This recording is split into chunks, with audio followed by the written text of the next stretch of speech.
just put up one today about the enormous die-off of sea otters. They are dying so fast, people can't believe it.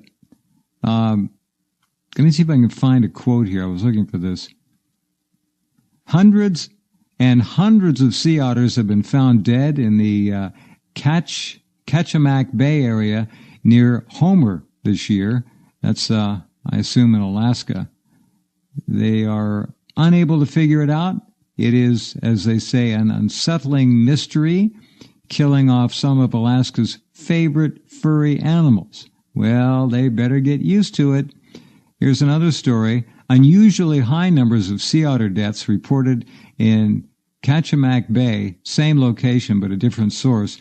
More recently, animals have appeared otherwise healthy and seem to have died very quickly, said Dr. Kerry Getz. Dr. Getz went on to say, it's scary to know there's something out there in the wild that we may or may not be able to do anything about. Remember, these animals are dying very quickly. Okay? What do you think it is, folks? Is it that they swim out and encounter some radiation and die? No. It's called bioaccumulation. They're eating and accumulating, and they get to a certain threshold, and they die. It's that simple. With us, as always, Yoichi Shimatsu from Hong Kong this time. You there, Yoichi? Yeah, I am. Sad story about these otters, cute little animals. Eat mainly shellfish. Shellfish, as you know, filter out algae from seawater. So they're loaded. Massive amounts, actually. They keep the waters pretty clear. So otters finally built, they hit the limits of toleration. And, again, we have these heart problems, these heart seizures in marine mammals, as we've seen in seals, in sea lions, and we also see in humans, in Japanese, the Japanese. Oh, they're dying in the high schools in Japan. The kids, they're dying. They're just killing over, sudden cardiac arrest, very similar to what the otters are facing. This sudden limit of toleration hit, and then suddenly see whole clusters of living organisms, whether mammals, sea mammals, or humans, start killing over and dying, and very quickly. It's very hard to save them. So the Japanese school system is trying to rush out these defibrillators, basically the devices that get your heartbeat going, again. How are they going to save them? Even if they can use a defib on them, how are they going to save them, Yoichi, when they're... Well, it's hard because there's internal bleeding in the muscles of the heart, lungs, wherever you have very small capillaries. This is where you get the clotting. That goes on. Radiation causes the clotting. And this is all documented, by the way. There are NIH, National Institutes of Health in the United States, studies on the effects of radiation on the heart system because of many cancer patients, for example, if they get too much radiation in their therapy, too much is inserted, they will die also or suffer heart, seizures, sudden heart seizures. Yeah. So same problem. Right now, the rate among Japanese, this is the population half the size of the United States, of these cardiac arrests is 70,000 per year. Okay, 70,000 Japanese per year dying of sudden heart seizures. All ages, not just elderly people. All ages, mainly the elderly because you have a weaker heart there. They ingest a lot more food and so on. That would be radioactive, the more exotic forms of food, seafood, and so on. But children, they're not saying the full figure, but it's well over 1,000. So very unusual rate for primary school kids, high school kids, to be just keeling over and dying of a heart attack. Think back when you were a kid, how many children, nobody died of heart attack. How many kids, dropped dead on a basketball court or, in the middle or anywhere? Very, very few, if any. We're beginning to see it in high school football games over here. These kids are dying after getting hit. Nobody can figure it out. Exactly. Playing on basketball courts. This is a radiation problem in the States. States is very well advanced by itself without the Fukushima crisis, but with the added tipping point of Fukushima on the environment, in the air and the water, and just general exposure, that one is getting.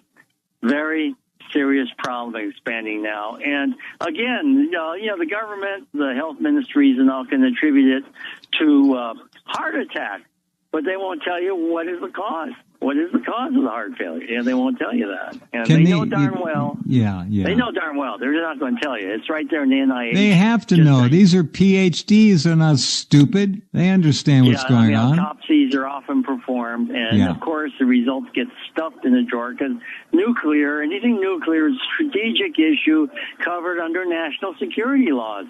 And that's why we're having such a devil of a time fighting against this devil of nuclear national security, which is actually killing far more people around the world than, let's say, nuclear bombs hailing down from North Korea, Iran, or wherever. Far more people are being killed by the homegrown nuclear energy, nuclear weapons development in the U.S. and Japan, and I will emphasize nuclear weapons development in Japan. Obviously, that's been going on, contributed to this whole Fukushima disaster. And that's why 70,000 Japanese are just popping off every year, and the numbers are rising. So, obviously, we're not seeing this thing like peaking. It's growing. It's widening. Every year, there's been a new record in number of heart failure in Japan since 3/11. Before that, the trend was in decline. It's been in rise for the last 4 years, and we expect another boom this coming year. I agree. Now, all right, let's. Interesting. Go ahead. No, you go ahead. Well, what's interesting is that at the same time, Tokyo University's invented a bunch of full body scanners for children. They claim to have measured 2,700 children in the Fukushima area, residents of the Fukushima area, and said none of them show any sign of ingestion of cesium. And how is this to be? How is this? Well, first, let's just get to some of the dirty tricks we discussed more than 4 years ago. Did I not, when I said that the Japanese government, after Fukushima, they blocked the importation of all foreign radiation detection technologies from dosimeters. You absolutely did. I remember that very well. I say that? We talked with farmers groups who were trying to get larger, detection systems that would analyze specific isotopes. They were told point blank, none are going to be imported, are going to come through customs. We noted also, and I think the Fukushima workers, we saw a whole spate of reports the first 2 years that dosimeters were rigged. We found out in the schools dosimeters were rigged on Massive children. Scandal. Massive. Yeah, calibration. The calibration was lowered purposely, intentionally. Yep. And we're talking about Tokyo University. That's a prime university medical school in Japan, totally linked with the government. This is part of the government elite system. It's something like Harvard or MIT, put together. These guys are obviously collaborating. Other problems, of course, most of the children, many of them actually had been evacuated from Fukushima, and they brought them into the study. In other words, kids who were pulled out within weeks went to Okinawa or Osaka. These were included in the study. So we have a dirty study already, different cohort groups, not just kids who stayed in Fukushima. Most of the children, and they don't give us a specific age range, they said up to 11 years of age, they use the word children. But in fact, most were preschoolers. And what is the diet of preschoolers? Wow. Mainly foreign baby formula, baby formula from the U.S. or Europe. Yeah. So obviously, they don't get the vegetables and fish and meat from Fukushima, right? Or from that region. They're eating strictly foreign imported, and the mothers are very, very careful there. I've talked to them. These kids are very much like surrounded. You can't really talk to children there because they're so surrounded by the parents and teachers, especially at the kindergarten and primary schools who are trying to protect these kids. But obviously, this was a selected group. Because remember I told you when I was there, in that first year, it was a very hot summer, after the Fukushima, because all the radiation in the air was heating the place up. The place was being cooked, we're being microwaved. All the children were forced to play outside in the school yards, I couldn't believe that. Playground. I could not believe it. Dusty for hours in the hot sun, when you can see radiation sky, these weird effects in the sky, strange colors, strange taste in your mouth, and the kids are outside. And the other problem, didn't I mention to you, was the massive amount of dust on the roadways because these dump trucks coming out of back and forth. Yep. That without covers. And they're just passing by homes, passing by schools, restaurants, just everything. Blowing micro dust everywhere. Just amazing. And I wore a mask. I told you I wore a mask most of the time when on those roads. But I was considered a very rude person, because the idea is we should not remind people of the disaster by wearing a mask. Everyone should try to pretend that everything's normal. So all the kids were forced to walk to school or to their bus stop without face masks as these trucks are going by. And every time a truck would go by, there'd be this huge surge, and I've discussed in some articles I wrote for your site, surge of radiation. Yeah. There had to be inhalation of cesium, no doubt, and other isotopes, no doubt about it. Tokyo University is lying, just like every institution in Japan that's somehow connected with the government is pathologically lying and is participating in the mass murder of their own citizens and also the foreigners who are there. The American servicemen, the business people are being lied to, and sadly, people want to be lied to. This is a really sad thing, is that they'll do anything to embrace denial. They don't want to know. They don't want to deal with it. Exactly. They don't want to know, but the statistics are damning. 70,000 deaths a year in Japan, half the population of the U.S., from heart seizure. Wow. In other words, people aren't just being murdered.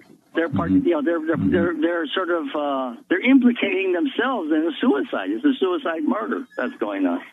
Terrible situation. Terrible. All right, let me let me bring on our other colleague and our associate, Dana Durnford, who is standing by from Canada, British Columbia. Are you there, Dana?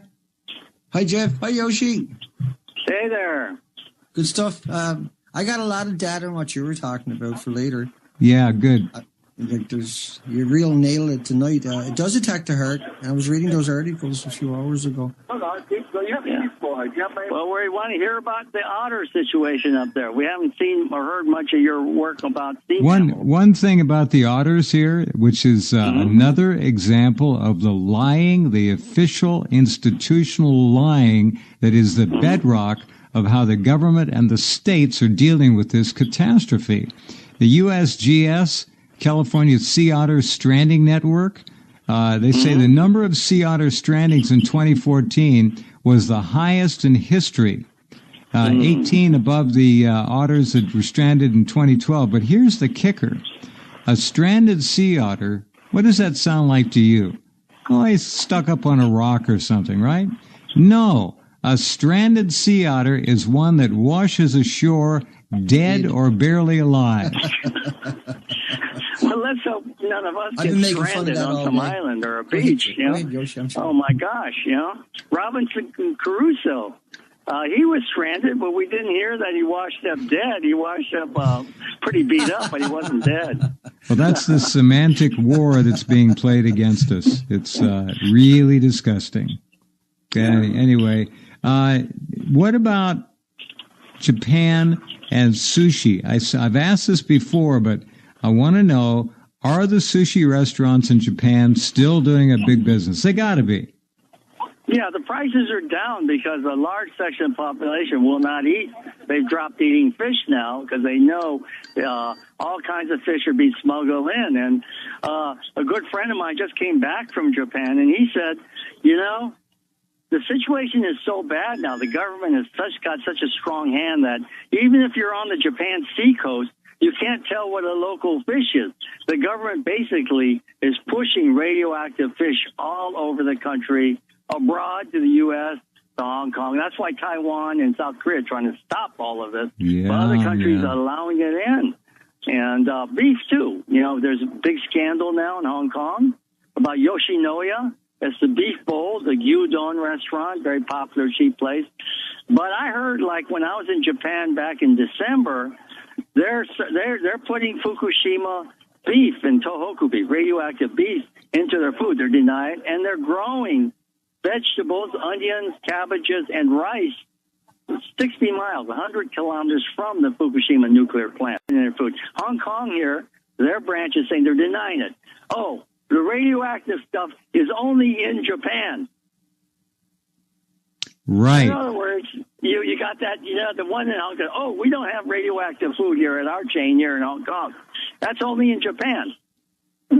Wow. Is that an admission? Is that an admission? Yeah. And we know they have been pushing. You see Kobe beef and all this stuff all over Thailand. Cheap.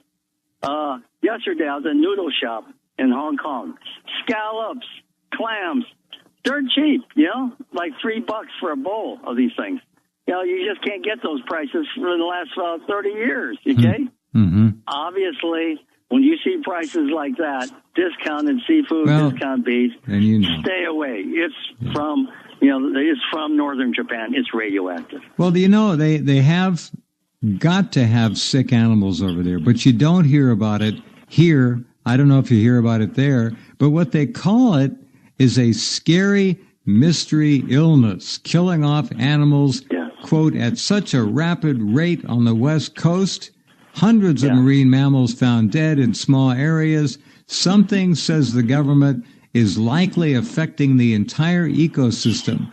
Well, I wonder what it possibly could be. They apparently have never heard of radioactivity or radiation and don't know anything about Fukushima. That's what they want us to believe. They know damn good and well exactly what's going on here. Exactly. Well, from Dana's reports, if they're not being killed by radiation so far, they're dying of starvation because everything else is being killed by radiation. That's right. There's no more scavenging fish out there to be had. Yeah. Even if they were able to eat anything, they're still bioaccumulating radioactivity. So it's going to get them one way or the other. Go ahead, Dana. Yeah, sorry. Like you're saying, there's nothing out there for them to eat. If I was to do the trip again and not take any groceries with me and try to survive on the coastline, I would starve to death in a week. There's nothing there to eat for me, let alone the animals. My goodness. You couldn't find anything, nothing. Nothing. No, you would starve to death anywhere I went. And I made a conscious thought about that each day was, can I, like everything on the coastline I could have fit, everything that I've seen in 15,000 miles and 260 days, we could have fitted in the back of a transport truck. Oh my God. I mean, it's gone. That's it's gone. Horrific. Amazing. I mean, when you add it all up throughout the whole coastline, you probably put it in a stadium. Yeah. That's inconceivable, 26,000 islands. And, it is inconceivable. There's no shortcut about it. I just want to touch on, like Yoshi was asking earlier, very quick, before I forget, was that sea otters were missing for most of the coastline, and a section of Vancouver Island did have them. They were young, but I didn't see them anywhere else to the coastline. And so when I was reading that today, that really struck home, because I was saying to myself, how could they survive? There was nothing there for them to survive on. And I got stunning footage of them. You can hear them eating the shellfish that Yoshi was talking about. All right. Well, that would make sense what Dana's saying, because the California and the North Pacific current splits. You go past the Canadian coast before it reaches Alaska. So this crisis is now in Alaska, probably a year after or 18 months after the major kill-off in Canada. So that does totally make sense in terms of the dynamics of the current. Yeah. What's going on with respect to the Olympics? Is anybody talking about the Olympics other than the usual rah-rah? A lot of people are very negative. The government of Tokyo, the metropolitan, has no money to sponsor the thing. The Japanese government is pushed very thin because there's a lot of military spending. So, the Brazil Olympics is coming up. That's also problematic. Sewage in the water. So hopefully that will begin to trigger the notion that environmental health is crucial for young athletes. So you think there's a chance that you think there's a chance that Japan may beg out of it for some reason or another? Well, they're not going to beg. Someone's going to have to, confront them. And I think some Olympic committees, National Olympic committees and doctors groups are going to have to do that. I think a lot of people are waiting for the Brazil Olympics to be over before they deal with the Tokyo. Yeah. But all of my findings, and again, I think it was Fukushima Diary that picked up a story in Japan of the increasing radiation in the rainfall over Tokyo. Okay, so radiation levels, atmospheric, because these typhoons are crossing from the Pacific Trench. They're bringing in radioactive rain into Tokyo. So radiation levels are rising in Tokyo. It's clearly in the waters. Lots of report about that. The other problem the other indicator we have of massive radiation off the coast of Japan to the threat to human health is that the U.S. aircraft carrier George Washington, a real new carrier, was sent back to the United States in September. And, you got to understand, it's based at Yokosuka Naval Base, which has got a huge maintenance crew. It was the home port of the USS Kitty Hawk. So they could fix anything that's wrong with the George Washington. Could have been fixed in Japan, except for the desalination system, the water desalination system. Yeah, it uses the heat from its own nuclear reactor to make fresh water from seawater. Well, it's been replaced. It took months. It took 3 months to replace the George Washington. The Ronald Reagan is over there, and Shinzo Abe was standing aboard the Ronald Reagan 2 days ago at a military exercise. And the Reagan we know, he was there. This is really balls. This is like chutzpah, it's so ball-faced trumpetry here that he can sit on the deck of the Ronald Reagan when the former crew of the Reagan are all dying and he's not paying any compensation, not admitting any of the problems. And as we know, that desalination system poisoned everybody because the seawater could not filter out the radionucleotide. So what is the Reagan? What is the Reagan doing over there, Yoshi? They had to replace the George Washington. The George Washington is a relatively new carrier. It was sent back to San Diego for refitting, which is really ridiculous. But obviously it's because of the desalination system. There's so much radioactivity in the drinking water that it produces. They have to replace that whole darn system. And I suppose they're trying to figure a way to filter out radionucleotides, tritium. There's a lot of tritium in the water. So I expect the crew of the George Washington to have very similar problems as the Reagan. Not as intense and immediately, but over time we'll see. Many of those sailors, seamen. And then it's just an outrage, a travesty, that they get this rust bucket, the Reagan, which was completely gutted with radiation, to send it back to Japan and have American crew on there. No wonder Shinzo Abe is bored. He's so happy. So many American soldiers and sailors are dying. It's wonderful revenge for World War II. Wonderful revenge for Shinzo. I'm sure he felt very good. He felt like Darth Vader. They're all dead men. They're all skeletons here. Yanks are gone. Unreal. Yeah, it is unreal. It's unreal, this Obama administration.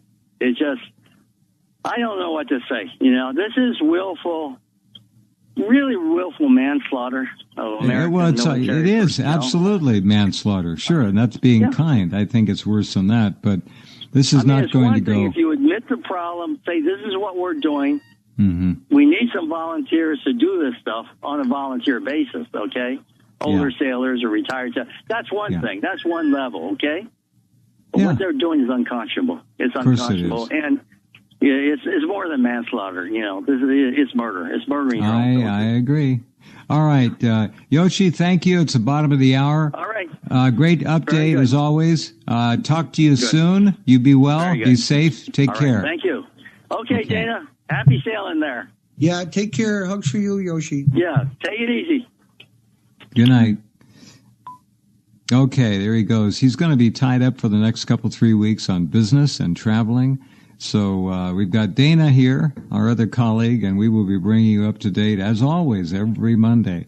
And the news just continues to get worse. But what's really bad about the news is the lies in it. They are so blatant and so bald-faced and so in your face, it makes me sick. I am ashamed to read these stories, to see adults with PhDs, scientists, institute heads, university employees, and professors lying. There's something big out there. We don't know what it is. And they can't guess. They can't even guess. Of course they know what it is. As I said, look, please, again, at the homepage at Rense.com right now. Look at the major piece of art at the top of the page. We call it our splash art. Take a look at it and understand that this is a new piece. You can click right underneath it and go to the full story to read it. This was out about a week and a half ago, and I want you to look at the concentration of radiation in the Pacific Ocean. This is supposedly an unpublished government map. Obviously, it's not finished, but the part of it that is finished is gruesome, because right off Vancouver and Seattle, it is at the top of, it's pinned. It's at the top of the scale. Look at it and understand it. Go ahead, Dana. You've seen that map. That's as grim as it gets. Just about. That is frightening. And I was looking at that this afternoon. And it has one point of it. It's really hot stuff. And so think of it, I think for people, the best way to look at this is think of 1,000-mile oil spill and say it's a mile deep and it's going along your coastline with the tidal zone, with the tide. Say the tide is going 2 or 3 nautical miles an hour. Yeah. And it'll do that and deposit that all over the entire coastline. Yeah. From one end of the country to another end of a country, and still have tons left over to maul all kinds of other countries and sure. Estuaries and reefs and that, yeah. It's so, like Yoshi was saying earlier about heart attacks, there was 2 high school students died at once in Japan in the same school. There was 7 people died on one street. Now, most people, when they die on a street, they're not dying, of lung injuries or something like that, or diabetes in the sense. They're not hit by cars. But they go into they go into like a shock, and these people dropped dead on one shopping street in Fukushima Prefecture itself. The ambulances were going to the reactors about 10 times a day. A reporter had reported, but for heart attack wise, cesium-137 immediately, Jeff, you know that I guess, immediately attacks the heart. It's 11 becquerels for children. They start seeing damage, 50 becquerels a kilogram. And 11 becquerels a kilogram, respectively. 50 becquerels, you'll see irreversible heart damage. Hospitals in Fukushima were showing that 51% of the children originally were peeing cesium-137, and that's all they were checking for. But 40% of the visitors at another hospital showed internal exposure to radiation. I know I covered that many times over the last number of years. And it's just, when he's talking about heart attacks, and then there were studies done on 20,000. It was originally 14,000 in North America. And then babies, there were speculations on how many babies had heart attacks and strokes from Fukushima. And people's pets, cats and dogs. That's something that we haven't mentioned often enough. They are also mammals. They are also dying. Many of the dog and cat foods have wild-caught salmon. Before the tuna industry was crushed, it would have tuna in there, all kinds of just stock fish in the ocean. They'd use protein from fish. Well, they can't do that anymore. It's radioactive, and it's killing off the animals. We're next. We're next. Yeah, that's right. We're up the top of the food chain. And so we're, like Jeff, you always tell people we're bioaccumulating it heavily. 5,000 nuclear plant workers were internally radiated, and 10,000 counts a minute. These are dead people walking.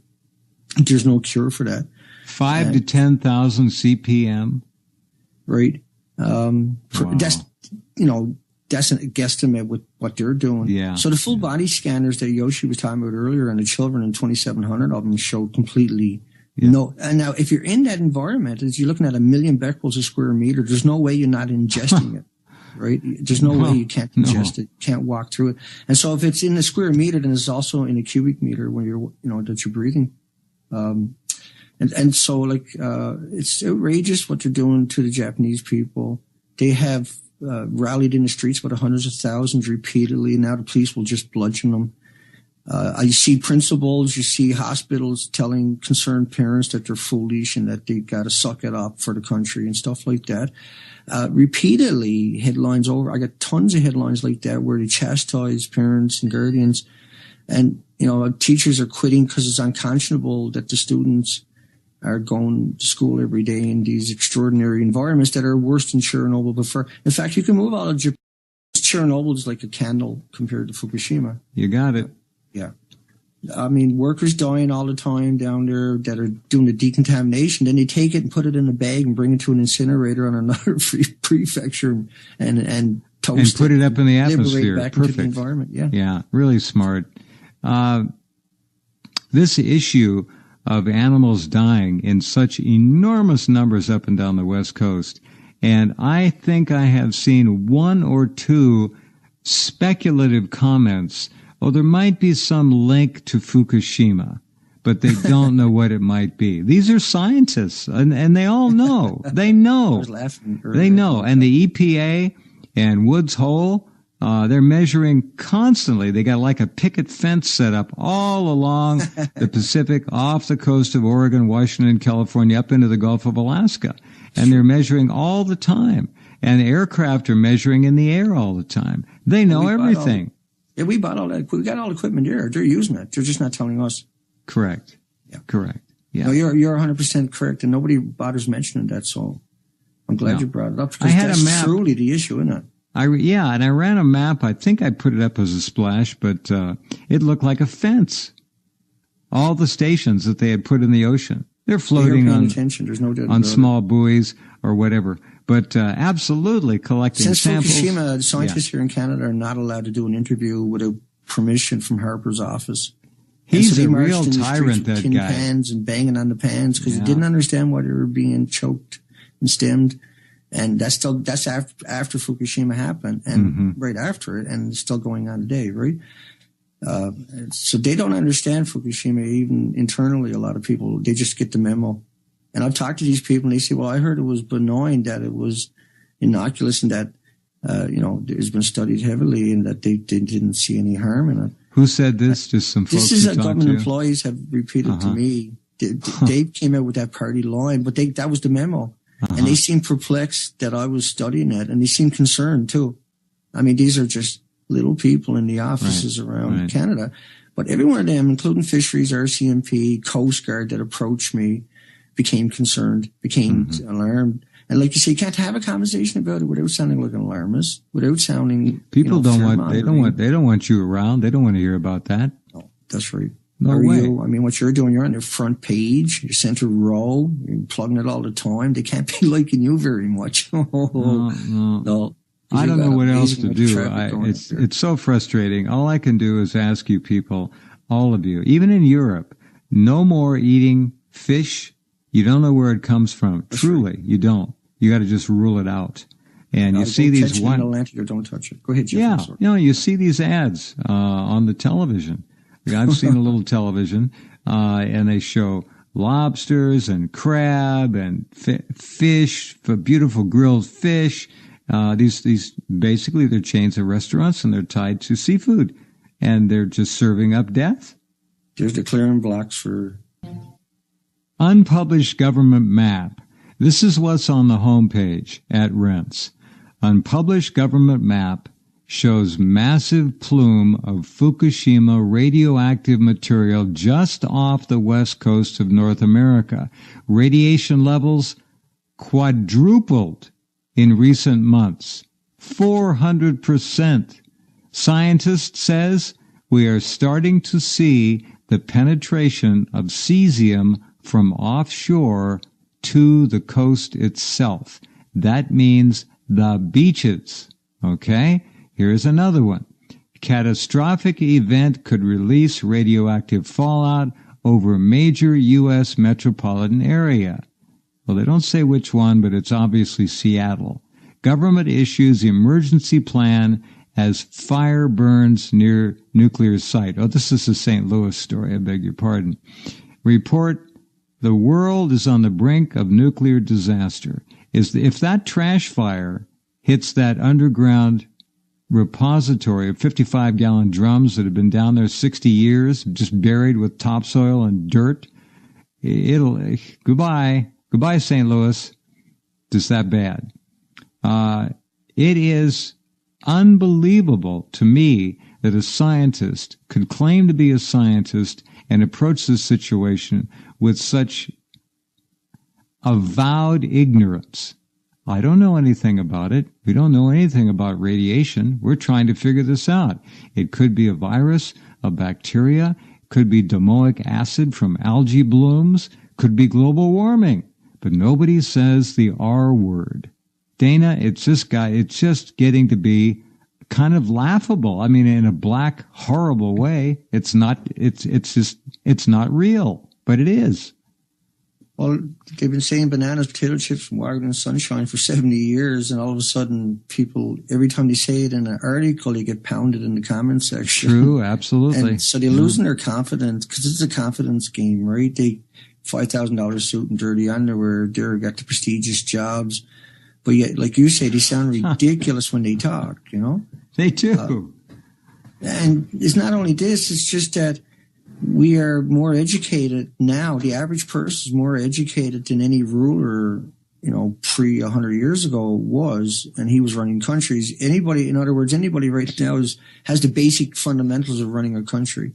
And so this is a very good point. A major stepping stone in the human evolution. Yeah. Where anybody that's got some morals and some ethics, a little tiny bit of moral compass, could be elected to great responsibilities. Right. And where before it was more about a power structure, now it's about someone filling a job in interesting communities and that. But once again, the animals, and anybody's not really familiar, is we got all the herring are missing. The anchovies are missing. The herring are gone. You heard Dana right. They are gone. They're not there. The shrimp are gone. The krill are gone, which is a basic food. These are all basic foods of the migratory mammals and animals and marine life itself.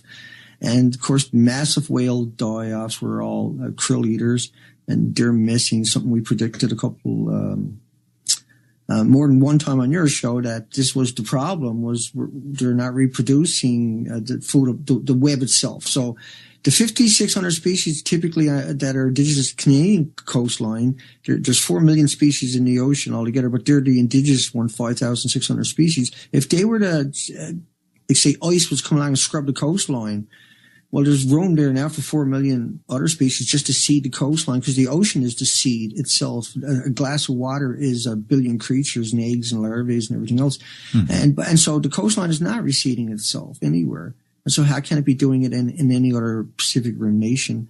And we always talk, of course, in context of North America, because we're North American. That's a huge area. We're not saying it's small, but it is. All Pacific Rim nations are going to suffer this. China is not very far away. Vietnam is not very far away. The Philippines is not very far away from Japan. South Korea. Yeah. And so they're suffering the same fates. Anybody in the Pacific, those rim nations in direct relationships, but it's going to spread to all the other oceans and the water tables, because we're all connected. Now, the animal die-offs, we've seen mass mortalities of walruses, big animals, because they're feeding in those tidal zones. They're eating the clams the same as the otters are, also. And the otters, now all the kelp along the coastline was so disgusting, what was left of it was so rotted, that was one of the things I had predicted. And that's why that was so eerie for me today to see about the otters, because normally the coastline was packed with them, then they were wiped out and they were reintroduced. And the spot where they're reintroduced, they're still holding out. I was surprised, but everybody there was saying that they ate everything that was there, which is patently absurd. But the locals, they had complained about the otters, because there's around 16 of them hangs outside of this little Clayoquot community in the middle of nowhere on the west coast of Vancouver Island that I'm talking about, that several weeks or 2 months back, we have come down the coastline of Canada for the fifth expedition. And I had been in there, and this is what they were saying to me. They were like, a pest. And I never said nothing to them. I just let them talk. But you know, I did say, well, that's kind of ridiculous. How could otters eat everything on the entire coastline? I said, you don't suppose that Fukushima might have something to do with it? You know what I'm saying, right? But that's what they actually believe that. In my face was they actually believe that. Yeah, they seem to consider them a pest, but they also, that was a recognizing that there was nothing left there. Yeah. And they live in a really paradise, that little particular spot. But the whole coastline is missing all of its species. The birds are missing, the fauna, the flora of all the high tide zone species were missing. These are different species. And then you got all the algae, 600 algae, which is the very foundation of all life, was missing, except for a couple of same algae throughout the whole coastline is all we found. Mm-hmm. And they were very sparse. And now they're starting to roll it out. It's looking like they're starting to slowly come out with it, because like you've been going through the headlines, putting them at your site. And if you go look through them for, say, 20 minutes, you'll see all those correlations of mass animal die-offs and bird die-offs and whale die-offs. And it's always the same thing where everybody's scratching their head, big melon scratcher. It's not a melon scratcher if you're honest, right? Is it, Jeff? No, not a chance. Sure. It's just so obvious. It's not even open for discussion. But you can't sell the land in the UK because of Chernobyl, but Chernobyl was nothing. Chernobyl was 1/3 the size, a 30% meltdown. Chernobyl stopped after 10 days. Yeah. But Chernobyl's 400 Hiroshima bombs. And so now I think, once again, it's something that you're doing now is you're pushing the health side and these enriched small doses of natural. The bio superfood, the algae, which you can find on my homepage. Look for the box. Just my name is on it. I take it every day. I have since this thing began. And I'm so grateful that it's available. And that kind of stuff is what you need. I have commercials running urging you to take it every day, just 3 capsules a day, little tiny capsules, little green capsules of algae. And it was proven to work at Fukushima, saved tens, hundreds of thousands of lives. No one will ever know for sure.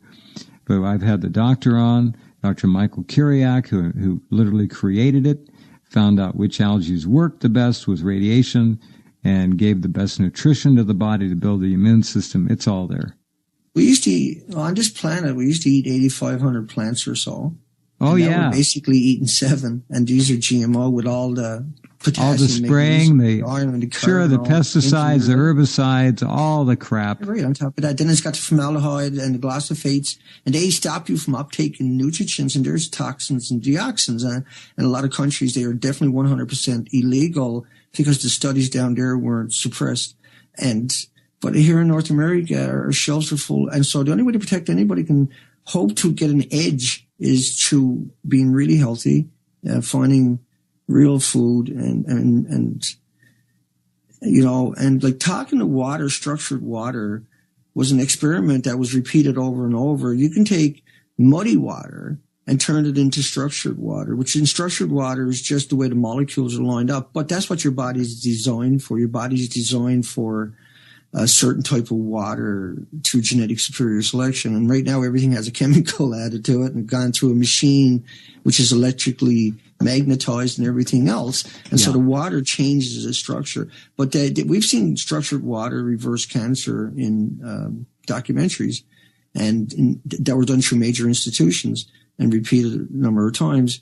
And this is what you drink in your home is like what Jeff is selling on his site and has talked about. And so many headlines you have put on your site, Jeff, of why something is good for you. Like turmeric, 1,600 peer-reviewed academic studies on it. And it's just a spice. But I mean, GMO. Turmeric is great. Curcumin is even better. It's a refined form of it. Yeah. Yeah. And you can eat a truckload of GMO and a spoonful of turmeric or whatever, like, these natural enriched foods full of minerals and macro and micronutrients, dwarf. Like I say, you would have to eat a truckload of GMO. You still couldn't get that same amount out of it that you could get out of a single spoonful or a few drops. Isn't that amazing? Yeah. And they talk about Roundup and glyphosates and all the sprays. And the average head of lettuce is sprayed 13, 14 times before it hits your salad bowl. You want to eat that? You want to feed that to your kids? That's child abuse, eh? That's what I always say. I concur. To give them GMO, give them a pop. I mean, there's no excuse for being ignorant. You got to do the research. You're a parent. You have a responsibility to that child or children. It's your child that is on the line here, not the neighbors. You're going to do it yourself. Do it yourself. But don't do it to the child. Child doesn't know any better. So that the parent is I know. Absolutely. Thank you, Dana, as always. Thank you, my friend. Yeah.